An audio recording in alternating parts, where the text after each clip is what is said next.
Thank you for that wonderful introduction, and a very warm thanks to Ron Spatz, who's been an early champion of my work and of all of our work here.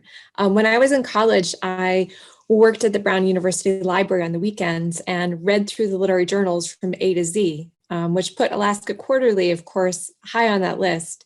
And I have to say, it set a very high bar for what my sophomoric imagination thought a literary magazine could do, such that I kept coming back to it both throughout college and after. And it took me about 20 years to appear in AQR, but I was very excited to do so just 2 or 3 years ago.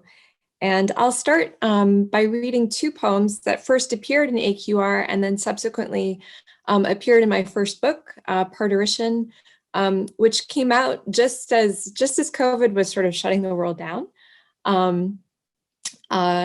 And this first poem is called Call, and it makes reference to a membrane that an infant can be born with. It's an extraordinarily rare phenomenon, but it's one that's often associated with prophecy or powers of divination and foresight. And it first appeared in AQR. Call. You are 6 times more likely to be twice struck by lightning than born with an amniotic sac scarved about your head. Child of the veil, the old ones said, their old world membranes broken by necessity in New Canaan. Born in Call, she is not holy or haunted, not friend to prophets or ghosts inherited, but stirred by life's bright brashness, its carousel sights that beg for sound. As on an afternoon in late October, the ochre light of famishing gold, a woman carries a harp across her back and turns to face traffic, her profile like a Wyeth in an aqueous meadow in Maine. She bears the instrument of her making, walks as if steered by its inaudible weight. What remains hidden in portage, the dearth before melody, the blind birth of song.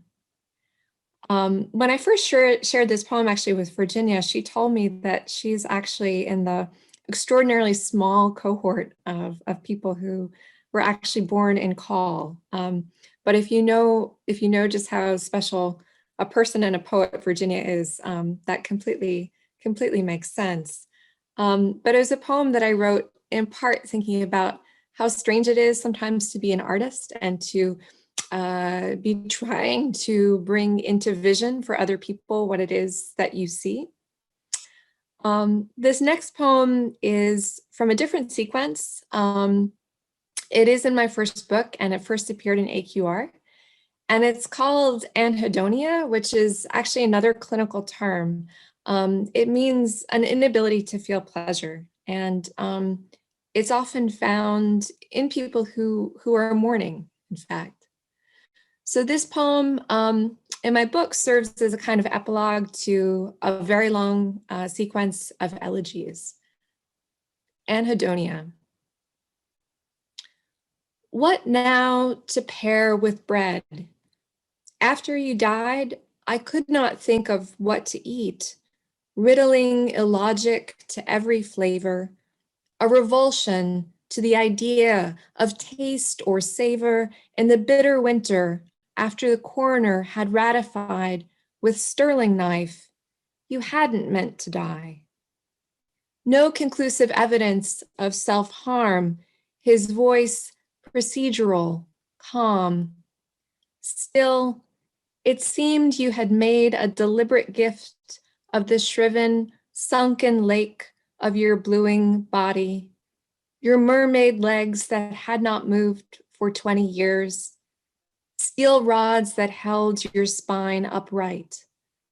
Sacrifice, pyre, when they slid you from table to fire, giving you back to vapor and ash, flame took the henna'd auburn hair where I had always buried my face. Your body, your bread, paired from me, unpaired. And I stood there naked, raw for shelter, each woman's house built on the long bones and breath of another. I'm going to switch gears a little bit and read 3 new poems, 2 of which are forthcoming in journals, and one which is about as recent as a week ago. There's been a lot in the news lately about Alfred Hitchcock, because there's a great new biography of him, and it reveals a lot of interesting details about his life. And this poem is called Hitchcock in the East End, and it takes place when Hitchcock was about 10 years old. His parents went out to dinner, but forgot to tell him that they were doing so, and he woke up and found no one was there. So as we think about the things that made Hitchcock afraid, this is one scene that comes to mind. Hitchcock in the East End. The feel of meat between the teeth soothed his panic or flavored it.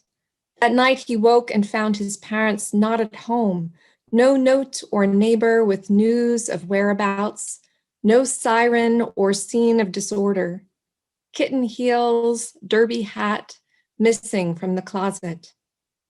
With bovine violence caromming into the kitchen, he began eating slice after slice of corned beef and tongue, something to assure himself he was still animal, boy, creature who eats another, teeth gnawing at grist and grease, wolfing fear before it consumes, proving himself Alfred, pale in an icebox fluorescent glare, its celluloid flash of light.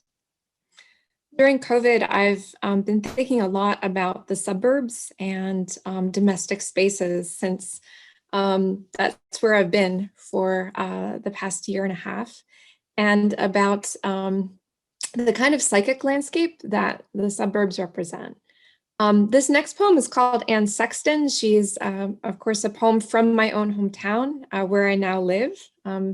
She resided here in Newton and cut quite the figure. So this is about her. Anne Sexton. Suburbs, like braziers, shape and contain their contents, wire under lace, seamliness and seams along the wildness of woods, except for the renegade deer or tom turkey, who struts straight down the thoroughfare. Suburbs, like musical theater, lend everyone role and song in sitcoms between commercials. The point is repetition. The point is novelty, delimited to the height of a privet hedge, a hidden affair. How stark the coordinate machines of the city, its concrete floors and carapaces of new money. Whereas suburbs are seersucker and silk hose, demi-tasse or highballs on the shaded porch. In the bedroom, late afternoons, I watch crenellations of light mount the ceiling, take its white blankness hungrily. Cotton sheets accept the skin of a woman surviving her despair, who broils a Sunday roast, prattles behind a pram, fusses about collar starch and geraniums while she writes of her madness, masturbation, men, menstruation. The point of the living room is stilled life. The point of the kitchen is producing for the reproducing. But I am the feral creature who wanders the street, peering in windows, wide-eyed, alert, not a stitch under her skirt. And I think I'll conclude there and turn it over to the next reader. Thanks so much.